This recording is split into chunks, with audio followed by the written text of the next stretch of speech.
Okay, let's unpack this. Today, we're taking a deep dive into some powerful, really raw excerpts from a monumental work of American literature, John Steinbeck's The Grapes of Wrath. That's right. You've shared passages with us that offer these vivid snapshots, pulling us directly into the lives and, frankly, the brutal experiences of migrant families like the Joads during the Dust Bowl and the Great Depression. Exactly. And these aren't just random pages. They feel like very carefully chosen moments. They introduce us to key characters. They lay bare the just crushing situations they face. And they really reveal the profound insight Steinbeck embeds within the narrative. Right. Our mission here really is to guide you through these specific details, help you see what makes them stand out, and understand the larger human story they tell that still, resonates today. Yeah, absolutely. We're going to peel back the layers and see what truth is buried in all that dust and struggle. Let's do it. And hey, while we're digging in, if you're enjoying this deep dive, please do take a second to like and subscribe. It helps others find the show. Definitely appreciate it. All right, so let's jump right into that first glimpse you gave us from chapter 2. This is right at the start of Tom Joad's journey, like back into the world. Steinbeck opens this section with a really striking image, this big, powerful truck outside a little roadside stop. He does. He immediately grounds us in a specific, tangible scene. It's a roadside restaurant, nothing fancy, and outside is this huge, new, shining red transport truck. Yeah. And Steinbeck, well, he doesn't skimp on the details, does he? He tells us it has Oklahoma City Transport Company painted in 12-inch letters on the sides. You get the sense of its size, its officialness. The double tires are brand new. There's a heavy brass padlock on the big back doors, and even the vertical exhaust pipe is described as muttering softly, like it has this contained power. It really feels like a symbol, doesn't it? Modernity, movement, commerce, just sitting there pulsing with potential energy. Exactly. And then you contrast that with the atmosphere inside this small restaurant.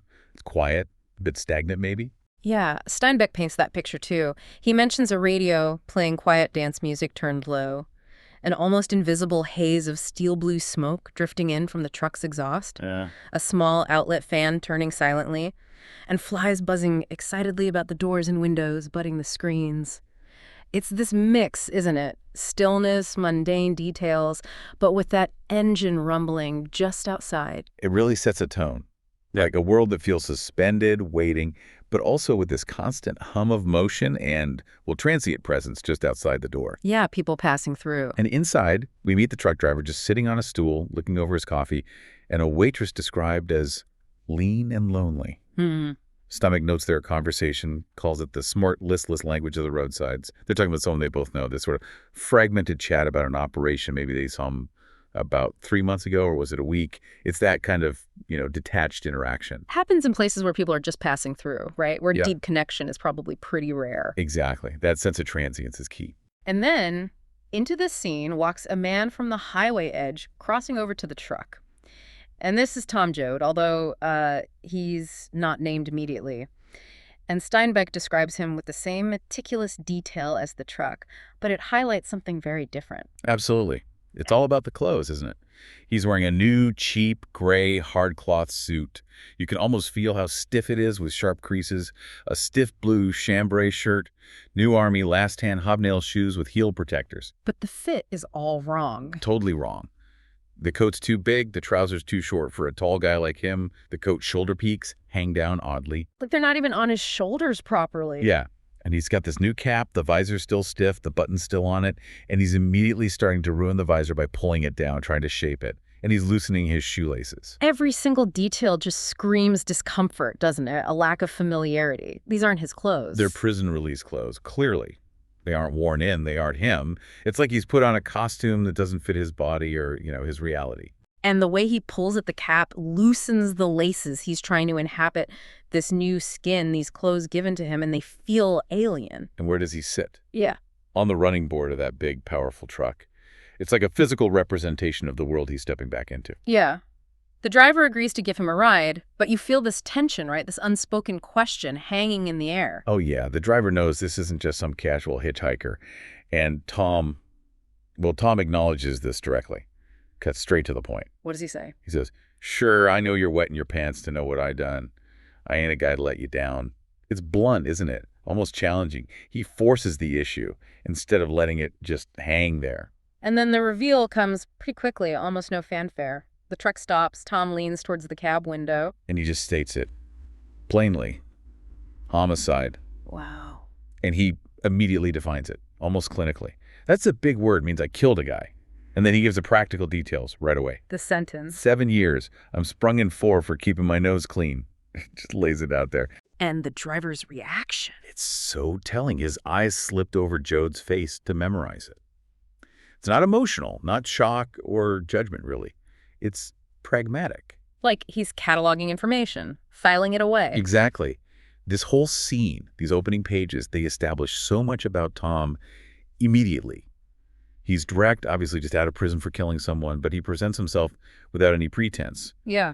And the ill-fitting clothes, the new shoes he can't get comfortable in, they just perfectly symbolize his transition, right? Leaving behind that confined, structured place and stepping back into this fluid, uncertain world, a world of temporary stops and, well, quick assessments. And the world he's re-entering, represented by that driver and the waitress, it feels like one of constant movement, temporary connections, and this rapid exchange of just stark facts. Yeah. The driver's reaction, just memorizing the face, it suggests that, violent pasts or prison stints or maybe just part of the landscape on the road, something you encounter, note down, but don't necessarily dwell on. Tells you this isn't a soft world he's walking back into. Not at all.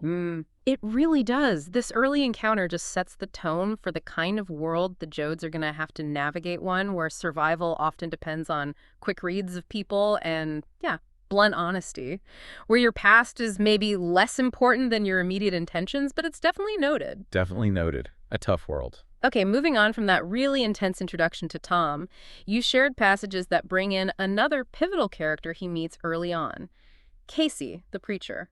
Tom's walking along the road, sees a man under a tree. Yeah, doing something simple but kind of contemplative. Drawing angles and making little circles in the dust with a stick. Just sitting there, thinking. And this is Casey. Tom recognizes him, remembers his past reputation as this dynamic, almost theatrical figure. Right. Tom recalls him giving a whole sermon, walking around in your hands, yelling your head off. He says, Ma and Grandma were big fans, that Casey was just lousy with the spirit. So you get this picture of someone full of fire, energy, maybe a certain kind of performance in his old role. But the Casey Tom meets now is different. Very different. He immediately tells Tom, I ain't preaching no more. He explains he's been alone, thinking, searching for something deeper than what he found in, traditional preaching. He says, I went off alone and I sat in, and that pause suggests a long time wrestling with ideas. And this leads into one of the most striking, really honest confessions in these excerpts. Casey's admission about his past actions as a preacher, he's incredibly open about it. Painfully open, almost, about his hypocrisy. He tells Tom straight up that after getting people worked up during a revival, jumping and talking in tongues, he'd then take one of them girls out in the grass and I'd lay with her. And he adds starkly, done it every time. That's a hell of a thing to admit, especially for a former preacher. It really is. And what follows is his struggle to reconcile that behavior with his faith, his role. He says he'd feel bad and I'd pray and pray, but it didn't do no good. He calls himself a damned old hypocrite, but crucially, he emphasizes, but I didn't mean to be. That distinction feels vital, doesn't it? It is. He wasn't deliberately trying to deceive or use people. He genuinely felt something, maybe the spirit, maybe just the energy of the crowd, who knows. Then his human desires, his physical nature just took over. Yeah. His struggle isn't just about sin in the old sense. It's about the disconnect he felt between the spiritual energy he could whip up and his own physical being. He's wrestling with what it means to be a whole person, body and soul, and finding that his old religion just didn't give him an honest way to deal with that. And his willingness to admit this hypocrisy, this failure, it marks him as someone seeking a more authentic truth, right? Even if it's painful. Absolutely. He's not hiding anymore. Tom's reaction is classic Tom, understated, but accepting. He offers Casey a drink from his pint bottle. Yeah. And Casey looks at it broodingly, which suggests the weight of his thoughts. But he drinks. And that small detail, Steinbeck includes that Tom, in his politeness, did not wipe the neck with his sleeve before he drank. After Casey, is just this quiet moment of respect. Yeah, like a shared humanity between these two guys who are both grappling with heavy pasts and uncertain futures. It really is. It highlights this mutual understanding that goes beyond judgment. Casey, through his internal struggle and his openness, he represents this search for a new kind of spirituality, maybe a philosophy. Moving away from the old rules. Exactly. Away from rigid doctrines towards something more encompassing, something that might find divinity not just in abstract spirit, but in, the interconnectedness of people, the natural world. Yeah. His journey is one of intellectual and spiritual reevaluation in the face of disillusionment. From Casey's internal struggles, the excerpts you provided throw us right into the crushing external reality faced by countless families, the loss of their home and land. This is embodied in the figure of Muley Graves in Chapter 6. Tom gets back to his deserted homestead. And Steinbeck describes the scene with this chilling sense of absence. It's like a ghost town. Houses vacant, windows broken, doors hanging open. Just profound silence where life used to be. And it's here Tom finds Muley Graves, who is literally called the graveyard ghost because he just refuses to leave the deserted place where his life was rooted. He's physically marked by it, too, described as gaunt, tight-faced, hunted-looking. Like he's being pursued, even when he's alone. Exactly.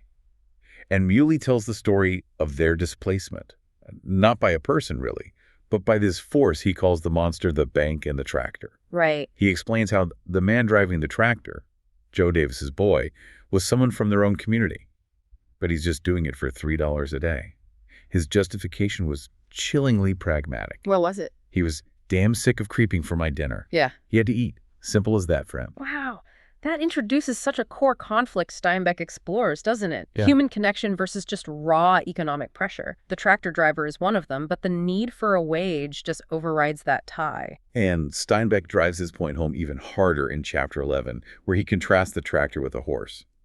The tractor is this dead thing of metal and gasoline and oil, lacking life.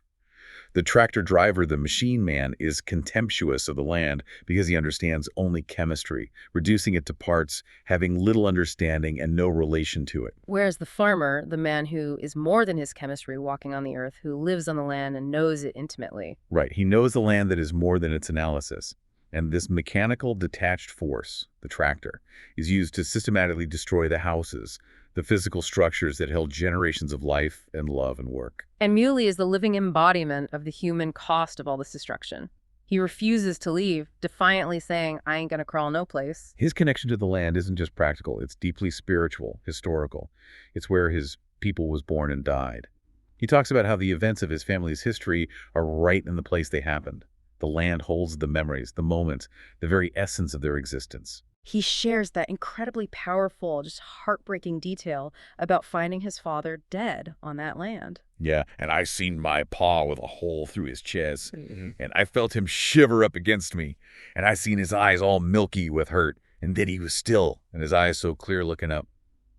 That moment, that memory of his father's last breath, is tied specifically to that physical place. So seeing the houses bulldozed, the land violated, it's like seeing his family's history, his own identity, being just systematically erased. It's the destruction of identity interwoven with place. And Muley's defiance extends to his view of the authorities, the whole system that kicked him off. He calls deputies like Willie Feely full of crap, utterly without legitimacy in his eyes. He describes his survival strategy of laying out in the cot and basically hiding, being difficult just to spite them because he knows they can't do nothing about that. He's fully aware that direct confrontation, talking back, or fighting would just land him back in prison. Which Tom immediately gets, right? Yeah. He says, you're talking sense. Every word you say is sense. But Jesus, like he sees the trap. Exactly. He's caught in this impossible bind. He sees the injustice, knows the system is rigged against people like him, understands that fighting directly is futile, but he just can't bring himself to fully abandon the land that is so deeply part of him. And Casey, recognizing this, describes Muley as lonely, but you ain't touched. Yeah, that line is crucial. He's physically alone, isolated by his refusal to leave, but his core self, his connection to the land and the truth it holds, remains intact, untouched by the corruption and displacement defining the world around him. He's this haunting figure, a living monument to what's been lost and the struggle to maintain your soul when everything else is stripped away. That line, you ain't touched, it really captures it, doesn't it? Yeah. It's not about physical comfort or safety, but about some deeper integrity.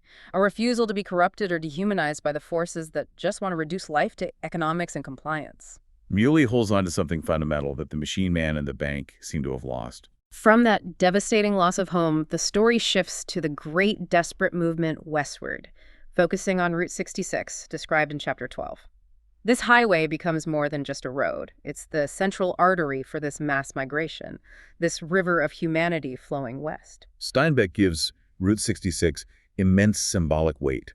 He lists the places along the way: Arizona, Ash Fork, Kingman, the Colorado River, Needles, Barstow. Just the litany of names emphasizes the vast distance, the sheer scale of the journey. Right. And he describes the changing landscape, often harsh: stone mountains, the desert where distance shimmers, Burned Range.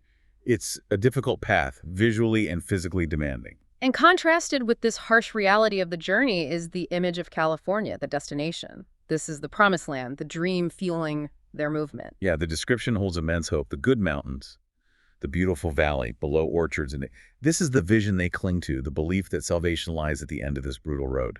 But even here, Steinbeck kind of hints at the reality to come, doesn't he? He does. The description of the Colorado River at Needles is significant. The river is a stranger in this place. Even this vital source of life feels out of place, alienated. It's a subtle foreshadowing of how the migrants themselves will feel when they get to California. So the journey is framed by this desperate, almost mythological hope for California. A hope that the reader knows, or will soon find out, is largely a cruel illusion, a betrayal of everything the migrants have endured to get there. After these snapshots of individual experiences and the start of the journey, the narrative brings us back to the core unit driving the story, the Joad family.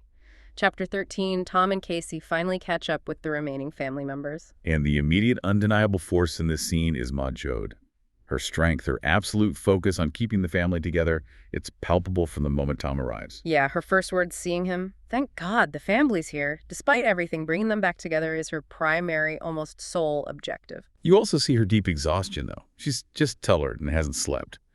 It highlights the immense physical and emotional toll she's already carrying. But even exhausted, she's incredibly practical, authoritative, immediately giving instructions to the younger kids, Ruthie and Winfield, about getting water. And reminding them of the manners needed for survival and dignity. Ask nice. Say, please, can we get a bucket of water? And say thank you. And carry it back together, helping. And don't spill none. And if you see stickwood to burn, bring it on. She's the anchor, managing basic needs, trying to maintain order and civility in chaos. Pa Joad is there too, noticing Al's arrival. And we meet the elders, Grandpa and Grandma, the connection to the past, the land they've been forced to leave. Grandma's description of Grandpa, delivered with this fierce pride even as he's declining, it's unforgettable. A wickeder, cusseder man never lived. He's going to hell in a poker, praise God. She also calls him messy, just a small human detail. Their presence underscores the weight of history and tradition being uprooted. Then Aljo shows up. Steinbeck introduces him initially as a young smart aleck, dragging his tail home. Yeah, he enters with this exaggerated swagger, a swaying strut like that of a rooster about to crow, appearing cockily in his carefully chosen outfit. Stiff jeans turned up 8 inches, heeled boots, belt with copper figures, armbands, a Stetson hat. He's trying really hard to project an image. But his swagger just melts away when he sees Tom. Immediately, his face shifts, showing admiration and veneration. And Steinbeck includes this telling detail that Al's status among his peers back home was actually elevated because his brother had killed a man. Seriously? Yeah, people would say, that's Al Joad. His brother killed a fellow with a shovel. It's this dark, cynical observation about how violence and notoriety can confer status in a desperate world, and how Al, despite his attempts at independence, still looks up to his older brother. Wow. We also meet Noah Joad, described as slow, quiet, a bit detached. He makes this simple, practical observation about Tom's new clothes. That they're just going to be a nuisance to you. And Tom, already feeling the discomfort, readily agrees. Pretty for nice, but they ain't no shoes to go walking around in on a hot day. It reinforces Noah's straightforward nature and just how artificial and impractical Tom's release clothes are. Rose of Sharon and Connie, the young pregnant couple, are introduced too, representing the future generation, but also their vulnerability. And the younger kids, Ruthie and Winfield, their reaction to Tom is this mix of shy awe, and they even play prison, innocently mimicking the harsh reality of their brother's life. Shows how the family's experiences are already shaping the children's world. With the family reunited, the immediate focus turns to the practical need to get mobile, discussing getting a car, which leads us right into another powerful theme, the devastating devaluation of their possessions. This section is incredibly poignant. It shows the human cost of this economic collapse so clearly. The scene of selling their belongings is described as junk piled up in a yard, items representing a lifetime of work, memories, identity now rendered almost worthless. The practical tools of their trade, like a hand plow, have lost all value. Can't sell a hand plow anymore? 50 cents for the weight of the metal. Their history is literally being reduced to scrap. And Steinbeck contrasts this brutally with the emotional value attached to these objects. He mentions things like little glass brow band jewels, roses red under glass, bought for the bay gelding, and the memory tied to it. Remember how he lifted his feet when he trotted? Yeah, that small detail highlights the deep affection and history tied to these items, which the market now just treats as mere weight. Connects back to that Chapter 11 idea, the machine age valuing only metal and efficiency, not the organic connection to things that represent life in the past. Exactly. And the scene at the used car lot is presented as this brutal, exploitative environment, described with garish details like a fancy Ford Roadster with little colored lights, pretty girl on tire cover named Cora. But the cars themselves are junk. Right. Horsehair curling out of seat cushions, fenders battered and hammered back. And the salesmen are depicted as predatory, cynical figures calling buyers sucker, pikers, dumb bunny, only interested in making jack, quick profit. For the migrants, though, a car, any car, even one made of junk, is the absolute necessity. It's their only chance of escape, of reaching California, of survival. That desperate plea, I gotta get a car, we're going to California, I gotta get a car, just underscores this total dependence. Their history, their belongings stripped away. Now even their hope is tied to acquiring this fragile, often unreliable piece of machinery from someone looking to exploit their desperation. It's a brutal illustration of how, in this economic upheaval, everything without immediate market value is just discarded. Possessions that once represented a life are junk, and the means of seeking a new life becomes another way to exploit people. The car becomes the symbolic and very real vessel carrying their fragile hope, but it's acquired at immense cost, and with the knowledge it's likely a poor bargain. As the Joads embark on this precarious journey west, the strain and hardship immediately begin to take a toll, leading to heartbreaking losses that underscore the brutal reality. The first major loss in the excerpts is Grandpa's death in Chapter 13. It happens so abruptly, almost violently. Grandpa has this severe choking fit just before Grandma offers that fierce, proud summary of his character, his final portrait. A wickeder cussner man never lived. He's going to hell in a poker, praise God, captures his stubborn vitality. Then, this shocking physical detail, his mouth was so full of whatever he was eating that a paste sprayed into his lap. He dies shortly after from a stroke. It's a messy, undignified death, reflecting the chaotic circumstances. Casey tries to interpret it, find some comfort or meaning. He notes that after the initial fit, Grandpa didn't suffer none. And in line with his evolving philosophy, Casey frames the death not just as a loss, but as a return, a rejoining with the land he couldn't bear to leave. He's just staying with the land. He couldn't leave it. Casey's words offer a philosophical perspective, trying to connect human life and death to the natural world, suggesting Grandpa's deep ties meant he was destined to stay there somehow. But for the family, the immediate impact is profound. It's the first physical break in the core unit, happening almost as soon as they leave home. And the fragmentation continues by the Colorado River, Chapter 16, when Noah decides to leave. His stated reason is tied to the water. I was in that there water, and I ain't gonna leave her. A sense of being drawn to the river, feeling a connection there. But it's also driven by something deeper, right? Right. More painful. Yeah, this feeling of not quite belonging within the family. He tells Tom, you know how the folks are nice to me, but they don't really care for me.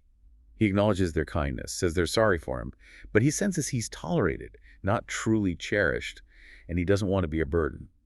Well, I ain't a-going. That's heartbreaking. Just that quiet self-awareness and departure. Another piece breaking off. And Ma's reaction to Noah leaving just reveals the immense pressure she's under, her core fear. Family's falling apart, she cries. I can't get straight. There ain't no family now. We're cracking up, Tom. She feels overwhelmed, like she can't think no more. And her fear extends to the younger kids, Ruthie and Winfield. Getting wild, like animals, got nothing to trust.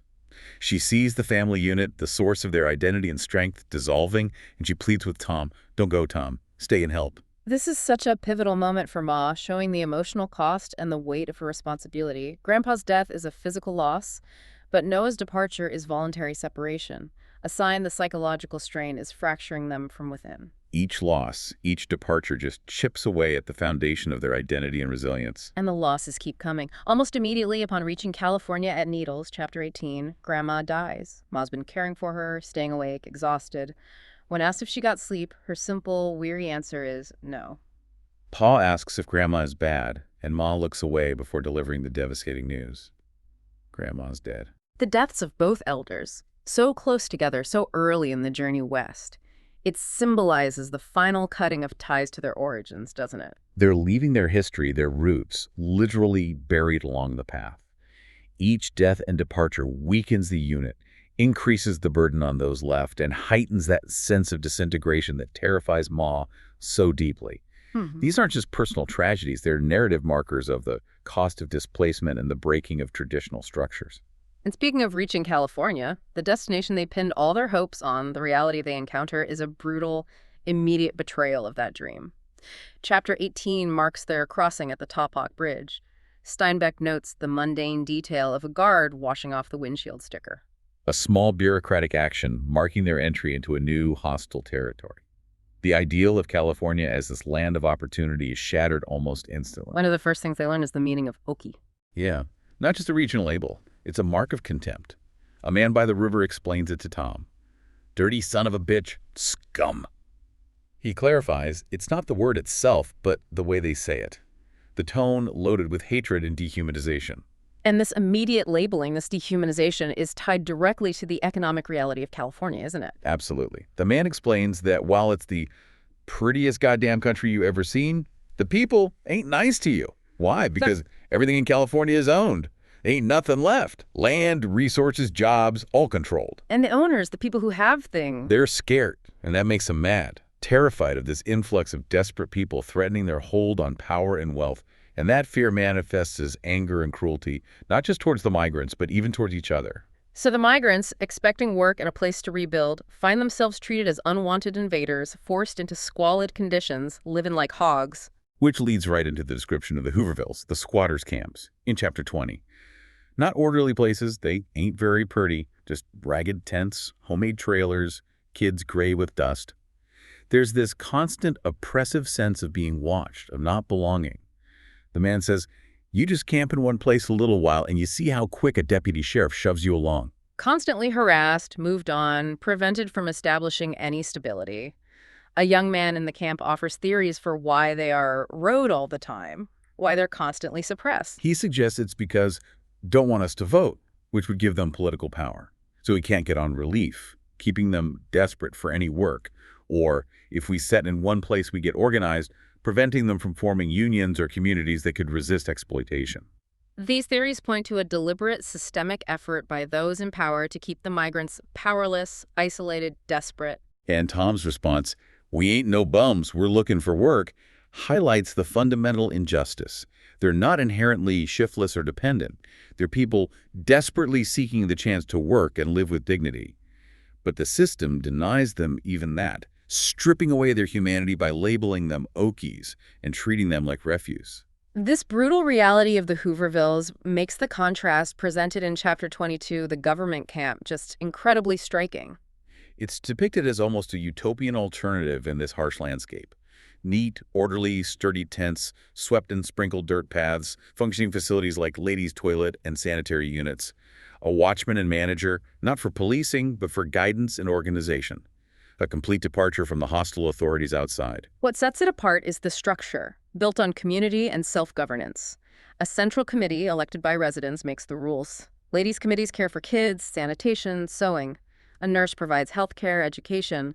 The watchman explains they take care of folks that just come in. It's a place where people are treated with dignity, given the means to help themselves and each other. And the most significant difference, emphasized as crucial protection, is the rule. No cop can come in here without a warrant. Huge. It provides a shield against the arbitrary harassment faced everywhere else. Order is maintained internally by community standards, warnings, confinement, expulsion, only for serious offenses like being mean or drunk and quarrelsome. It's a model of how a community can function when given basic rights and support. Ma's reaction to this place is so powerful. It reignites her hope, a feeling so battered by their experiences. She's filled with joy, excitement at the possibilities. Wouldn't it be nice if the men folks all got work? them a-working and a little money coming in. She allows herself to dream of simple comforts, social connection. A little stove, a bigger tent, springs for beds, the joy of the Saturday night dancing, being able to invite folks. Wish we had some friends to invite.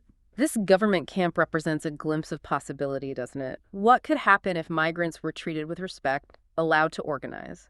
It shows the inherent strength and decency of people when they're not constantly under threat. It validates Ma's core belief in the importance of community and family, showing that dignity and well-being thrive in supportive environments, not just through individual struggle.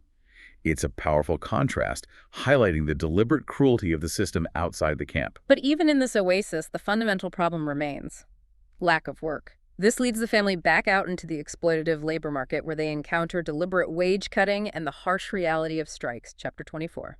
They find work, but immediately face a rigged system. Tom and Casey talk to the owners or a foreman, and the promised wage is suddenly lowered, presented as non-negotiable. This morning you're getting 25 cents an hour and you take it or leave it. And the foreman justifies it by mentioning the Farmers Association, an organized group of landowners colluding to suppress wages and control labor, and saying he's not hiring his own men anymore, meaning locals who might demand better pay. Steinbeck shows the consequence. Striking workers yelling, shaking fists, with furious faces outside the camp gate where the Joads were taken for work, demonstrating against low wages and the use of migrants as strikebreakers. And Casey, with his evolving understanding, immediately gets it. Strike break-in. Yeah, and he articulates this profound insight about the owners and the system. They ain't us. They lost themselves. They ain't no part of nothing. He sees they've become so consumed by profit and control, they no longer see the humanity of the workers. Just interchangeable units, numbers on a ledger. They can't understand shared struggle or collective well-being. Tom, though, is caught right in the agonizing middle. He gets Casey's point intellectually. Every word you say is sense. But his primary immediate responsibility is his family's survival. Right. He justifies taking the scab work because we was out of food. Rosa Sharon ought to get milk. He poses that brutal question, highlighting their impossible position. I think Ma's going to want to starve that baby just because a bunch of fellas is yelling outside a gate. It perfectly encapsulates the desperate moral compromises forced on them. The system exploits their fundamental need to survive, pushing them into conflict with other poor workers. Casey represents the emerging conscience, understanding collective action, systemic injustice. Tom embodies the agonizing, immediate reality of a family facing starvation, forced to choose between abstract solidarity and the very real need to feed their children a choice the powerful landowners impose on them. This relentless pressure continues to fragment the Joad family, leading to further disintegration. We saw Connie's desertion earlier, a major blow to Rose of Sharon. Yeah, Connie, her young husband, just disappears, unable or unwilling to cope. Tom's bitter joke about him probably studied to be president of the United States by now just underscores the harshness of his abandonment, leaves Rose of Sharon increasingly vulnerable alone as her pregnancy progresses. Her distress peaks in Chapter 24, and heartbreakingly, she lashes out at Tom, burdened by fear and superstition. She becomes hysterical, terrified for her unborn baby. What chance that baby got to get born right? I know, gonna be a freak. A freak? Her anxiety is compounded by the miserable conditions, the judgment of others. She mentions the negative influence of the lady that says I'll lose the baby, highlighting how fear and misinformation prey on their vulnerability. And in her distress, she turns her blame onto Tom, specifically his past. You killed a fella. It ain't the first fella you killed, neither. She also expresses fear related to sin, judgment, insisting I never done no dancing, denying the hug dance, connecting these things somehow to the potential outcome for her baby.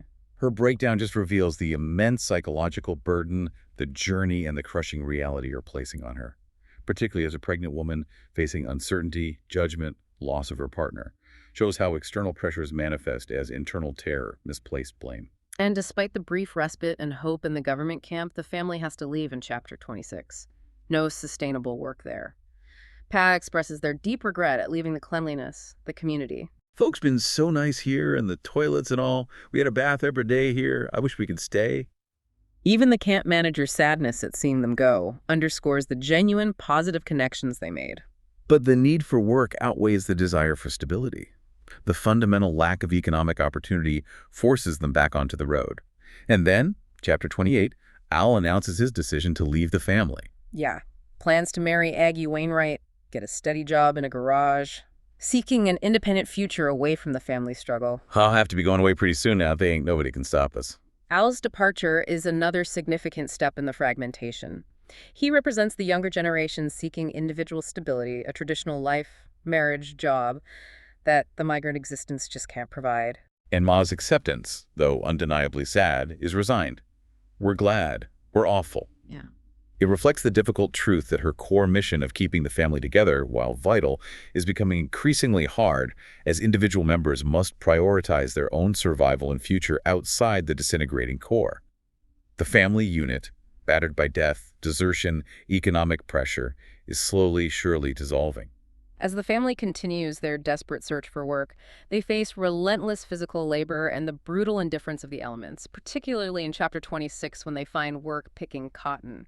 Spot a cotton picker's wanted sign, find themselves in a boxcar camp, actual wheelless boxcars used as makeshift housing. Wages are low, work is grueling, intense pressure to pick as much as possible before the expected rain.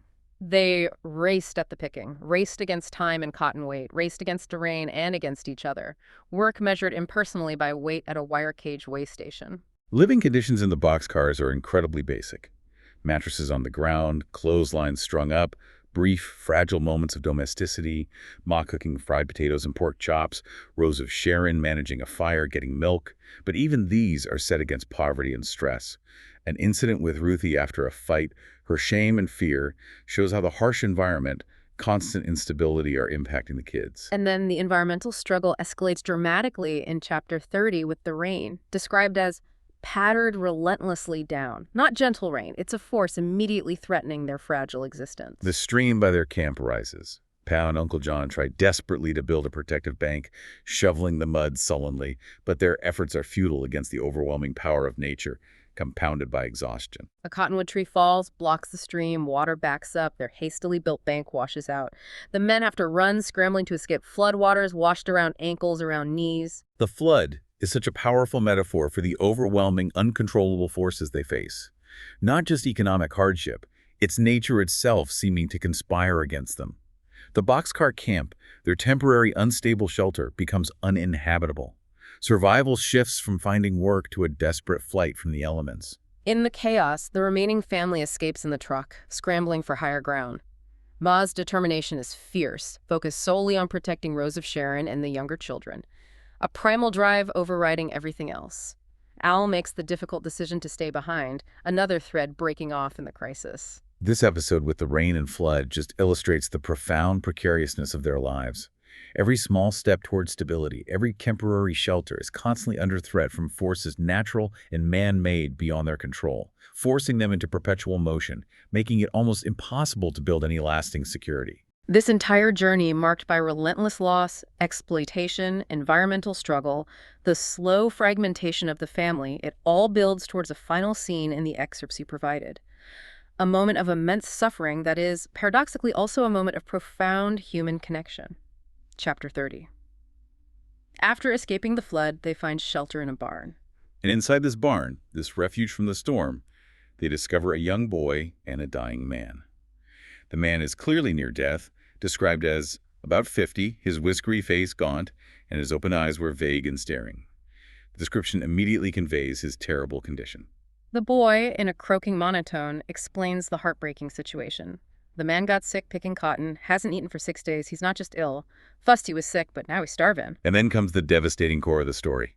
The man didn't starve because there was no food, but because he gave his food away to his son, the boy. Says he wasn't hungry or you just give me the food. It's the ultimate agonizing act of selflessness in the face of death. The man starving himself to preserve his son's life, the ultimate sacrifice. Ma's response is simple, but incredibly powerful. Ma walked to the corner and looked down at the man. She doesn't speak, but her action signifies her deep recognition, her understanding of the profound suffering, the radical act of love she's witnessing. This final scene in the provided text brings the relentless hardships to a brutal climax with starvation, the most basic, horrifying form of human suffering. Yet within this moment of utter despair and death Steinbeck places this singular act of pure, unconditional love and sacrifice, a father giving his life for his son. It stands in stark, devastating contrast to the greed of the landowners, the indifference of the system, the exploitation they face throughout. It's a powerful statement about the enduring capacity for human empathy, connection, sacrifice, even when individuals have been stripped of everything, even in the shadow of death. This man's final act, giving his life to save another, perhaps encapsulates the deepest potential for humanity that Steinbeck shows flickering in the darkness. So looking back at the journey we've traced through these powerful excerpts from Tom's re-entry into a harsh world, the start of the migration, through encounters with Casey searching for truth, Muley haunted by lost land, the desperate act of getting a car, the shattering of the California dream, the brief hope of the government camp, the brutal reality of wage cutting forcing impossible choices, the painful fragmentation of the family through death and departure, the relentless physical struggle against labor and nature. It's a saga defined by resilience, profound loss, crushing desperation, but also these crucial flickering glimmers of human connection, dignity, and sacrifice. We've definitely distilled some core, enduring themes from these passages. The violent destruction of a way of life tied to land by impersonal economic forces and technology, the dehumanizing impact of poverty, displacement, systemic cruelty, the immense pressure on the family unit, and Ma's valiant, often heartbreaking, struggle to hold it together. The constant, desperate search for basic dignity and belonging in a world determined to deny it. And that stark, almost unbearable contrast between systemic indifference and individual human empathy, culminating in that final devastating image of selfless sacrifice. Exactly. And these century-old struggles depicted so vividly by Steinbeck here, they still resonate so deeply today. They speak to fundamental truths about migration, poverty, exploitation, the enduring, sometimes fragile human spirit. Yeah, how do economic pressures continue to affect individuals and families in our own time? Maybe in less visible or dramatic ways than the Dust Bowl, but with similar profound consequences. The dynamics of power, the vulnerability of those without resources, the tension between self-preservation and collective well-being, these issues are far from resolved, are they? Not at all. It leaves you with a lot to consider. Think about that man in the barn who gave away his food, his life for his son. Juxtapose that with Ma's fierce, almost savage determination to protect her own immediate family unit above all else. Where do you find the true measure of humanity in this story? Is it in the desperate, often ruthless struggle for individual or family survival against overwhelming odds? Or is it, as that final scene suggests, in the capacity for sacrifice and connection with another, even when it means giving up your own life? What does it truly take to remain touched, as Casey sought to understand, in a world that seems relentlessly determined to grind you down, label you scum, and strip away everything that makes you human? A powerful question to leave us with.